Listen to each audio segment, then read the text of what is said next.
One of the things that makes me angry about the whole Brexit thing is that it does threaten the integrity of the UK. But in all conscience, Scotland would be well advised to go if the rest of the UK is going to leave the EU. I'm Professor Anthony Grayling. I'm the Master of the New College of the Humanities in London and the Professor of Philosophy there. My whole career has been in academia, teaching philosophy, writing about it, and also about allied subjects like the history of ideas, biographies, essays.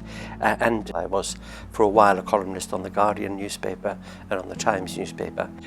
I've become involved also with the sort of secular campaign about the place of the religious voice in our society and in education. I'm an atheist myself, but what interests me is the aspect of atheism, humanism, which is the ethical outlook of atheists. Humanism is the attitude that we should be as sympathetic and generous as we can to our fellow human beings, given the great variety and diversity of human experience and how many shadows sometimes fall across human experience amidst all the wonderful things about being alive as well. That attitude, therefore, is a very inclusive and tolerant one. And if everybody in the world was a humanist in that sense, there would be many fewer conflicts. I think it's disingenuous of Patrick to say that no means out and yes means in, when actually the opposite is true. I was very keen, and always had been very keen, that Britain should stay together. So I was a unionist from that point of view, wanting to preserve the union between Scotland and England. And there were several reasons for that. My personal reason was that I'm part Scottish myself, part English. In fact, I'm half English, quarter Scottish and quarter Welsh. So I feel very British and a lot of association with all parts of the island of Great Britain.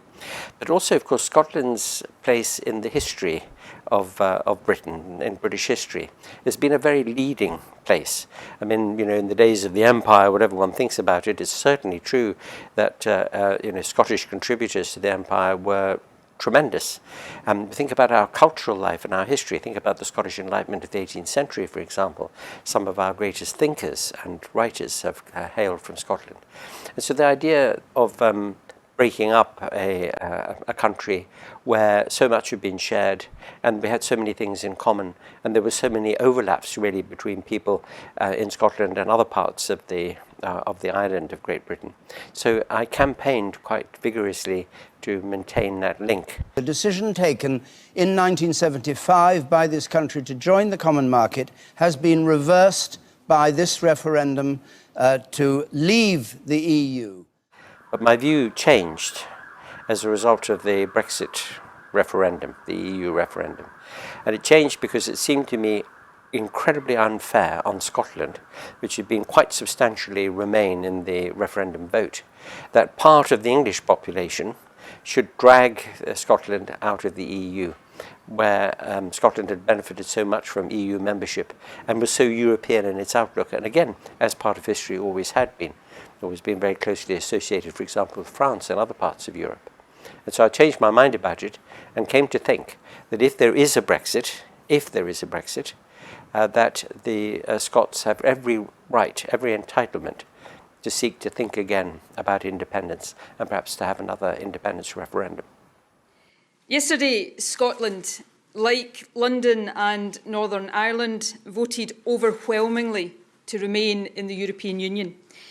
We voted to protect our place in the world's biggest single market and the jobs and investment that depend on it. Scotland is bigger than some EU countries, certainly not just in population terms but also in GDP terms, could quite well flourish as an independent member of the European Union if it wished to do so.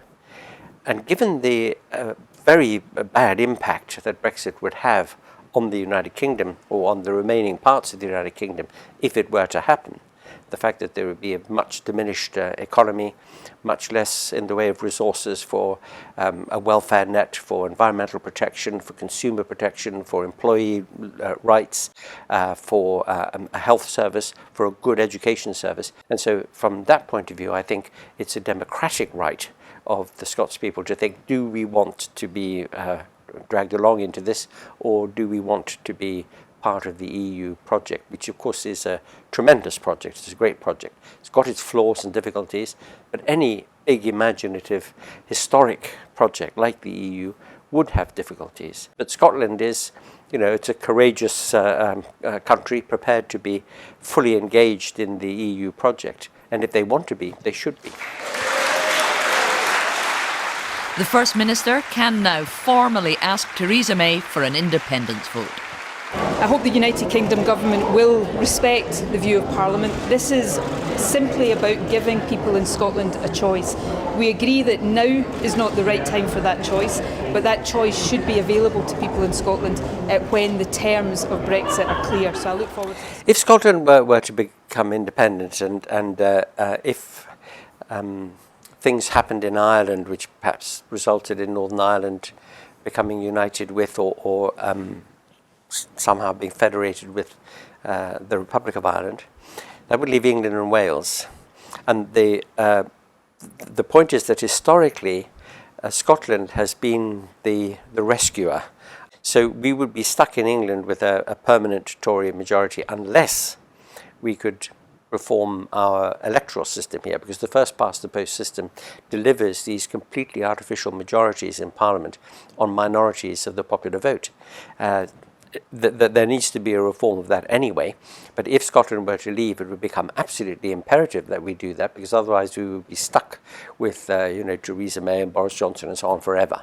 And I think that would be disastrous for the country, for international relations, for almost anything that one could imagine, other than those who have a vested interest in the kind of economy and society that Conservatives like.